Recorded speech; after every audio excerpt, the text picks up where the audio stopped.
Tonight on Hotty Toddy News, you've probably noticed that everyday purchases are hitting your wallet harder than usual.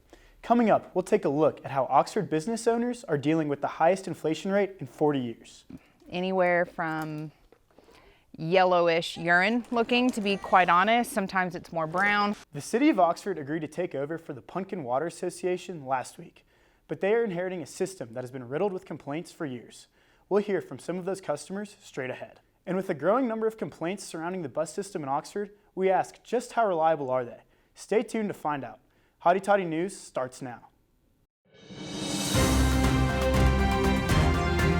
From the School of Journalism and New Media on the campus of the University of Mississippi, this is Hotty Toddy News. Hello and welcome to Hotty Toddy News. I'm Tucker Lewis. The latest consumer price index came out this morning, including a 7.5% rise in prices in the month of January.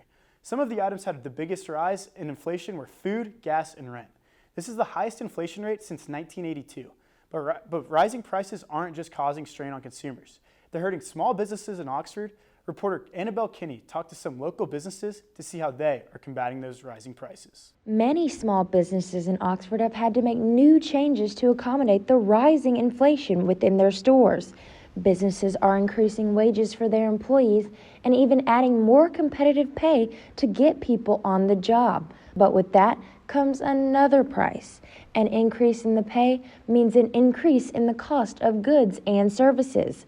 The Chevron on South Lamar has seen a rise in their goods, with a bag of chips making their way from $1.89 to $2.19 in a matter of months. Off-Square bookstore owner Lynn Roberts says that she has raised minimum wage to better suit her employees. We haven't done, recently we did across the board wage increase for all of the staff. Really in an effort to kind of raise our minimum wage. Although many businesses in Oxford have been impacted by inflation, the ones that haven't been are worried of what's to come. Proud Larry's employee Hudson Kennedy states that he is prepared for inflation to hit them soon. We haven't been affected by the goods and services yet, but it's coming. To make up for the increase in costs from leveling wages up, businesses will continue to charge more for their goods. For Hotty Toddy News, I'm Annabelle Kinney. According to economists at Moody's Analytics, inflation is now costing the average household over $250 a month. Inflation can also prompt interest rates to rise in the coming months. The Lafayette County Board of Supervisors approved a resolution to transfer Punkin Water Association to the City of Oxford after years of consumers' complaints about brown water. Reporter Anna Kate Boyd caught up with the residents at the lakes to see how bad the situation is. Thanks, Tucker. I'm here at the Lakes neighborhood, where mothers such as Brittany McLaughlin are concerned about the quality of water their families are consuming. McLaughlin and her husband and 4 children have been at the lakes for 5 years. She says during this time, they've had to deal with many water issues, such as decoloration. Anywhere from yellowish urine looking, to be quite honest. Sometimes it's more brown when they treat it. Sometimes it ends up being more pink.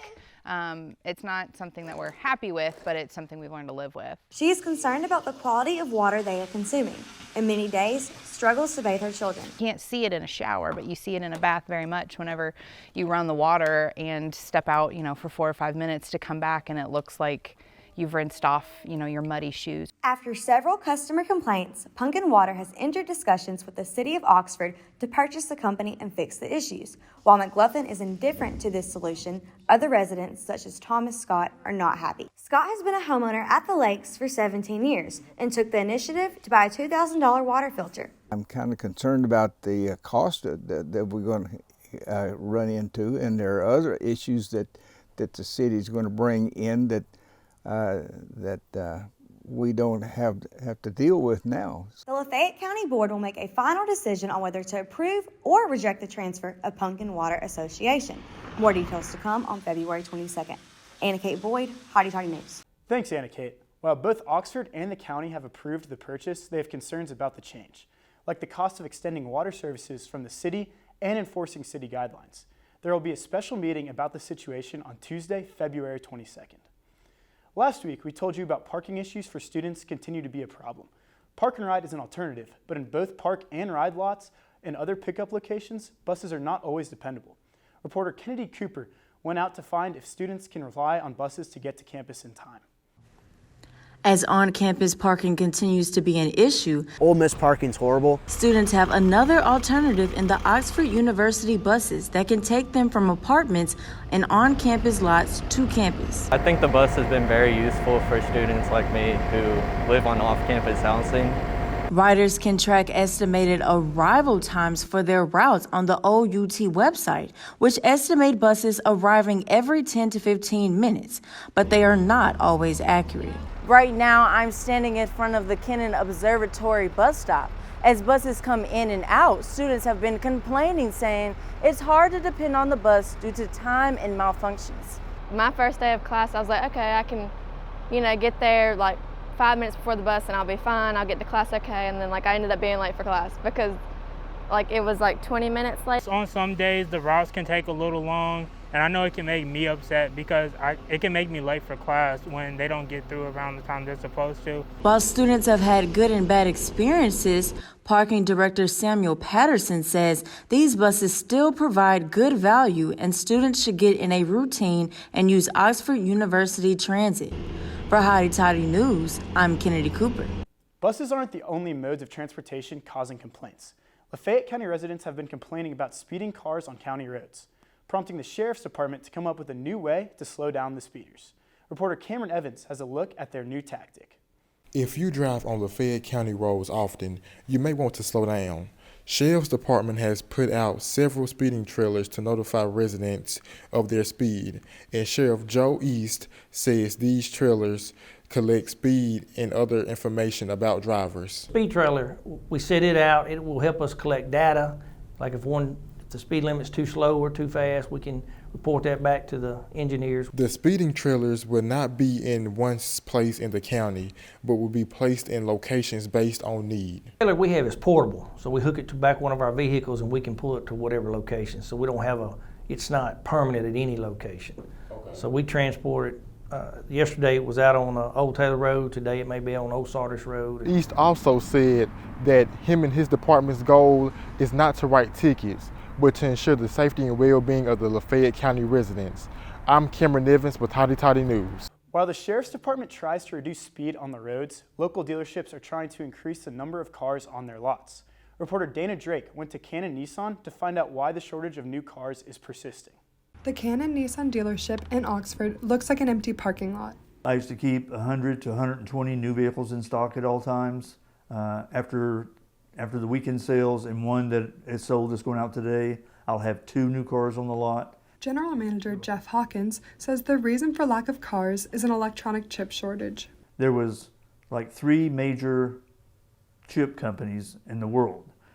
One of them had massive layoffs due to COVID, and one of them actually caught fire and burnt down.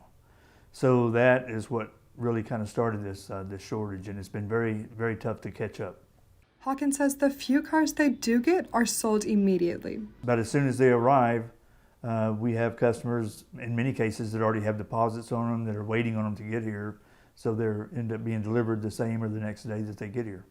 The lack of new cars has led to a decrease in car sales, and for car salesmen like Vincent Buchanan, this means a decreased income. It's commission-based, so that affected everyone, salespeople, managers, affected all of us, because like I said, that volume is down a lot compared to what it used to be before now. Hawkins is hoping that the chip shortage will resolve itself later this year, but he thinks that customers may never see full car lots again and may have to get used to ordering their cars in advance. Dana Drake for Hotty Toddy News. Some dealerships are also adding market adjustment fees in an attempt to catch up with the decrease in number of new cars. These fees can range from a few $100s up to $20,000 depending on the new car. New cars aren't the only thing in short supply. Oxford Baptist Hospital doesn't have the personnel it needs to keep up with the increase in emergency calls. Reporter Cam Smith went to the hospital to see how they are addressing the need. Baptist Hospital in Oxford has seen an increase in emergency calls over the years, especially during the pandemic. Baptist EMT Operations Manager James Russell says this is because Oxford is one of the fastest growing communities in Mississippi. Our population is steady going up. Well, over time, more population means more needs for emergency care. The hospital also lost employees during the pandemic. Baptist Vice President of Operations Tony Anto shares why they are hiring more staff. There's a big shortage in healthcare as a whole. So there's a shortage of nurses, there's a shortage of EMS people, and so we have to backfill that.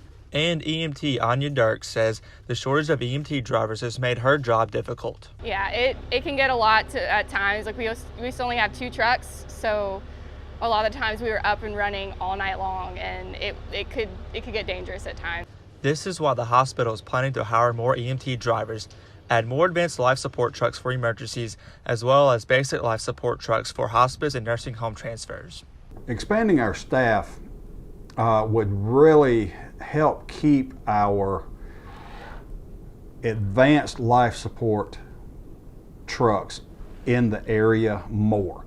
One of the things that has always plagued us was transfers that are taking the trucks out of the county. When you do that, of course, it causes response delays. Russell says they are hoping to hire more locals to meet this demand and have the new trucks up and running within the next several months. I'm Cam Smith, Hotty Toddy News. Thank you, Cam, and thank you to the EMTs who help save lives every day. In sports news, the Ole Miss Rebels men's basketball team lost a hard-fought battle against the Alabama Crimson Tide last night at the Sandy and John Black Pavilion. Oxford native Jarkel Joyner led the way for the Rebels with a game-high 33 points. Despite making their most three-pointers in a game since 2019, the Crimson Tide were too much to keep pace with offensively, as they pulled away with a 97-83 victory. The Rebels fall to 12-12 on the season and 3-8 in SEC play. Ole Miss next plays at Missouri on Saturday at 7:30. 8 Rebel football players received invites to the NFL Scouting Combine. The group is headlined by quarterback Matt Corral and running backs Jerrion Ely and Snoop Connor. You can find the full list of Rebs competing on OleMissSports.com. That's all for this week. You can find all of our shows as well as the latest updates on the Oxford Lafayette community on HottyToddy.com. Thank you for joining us. I'm Tucker Lewis. We'll see you next week.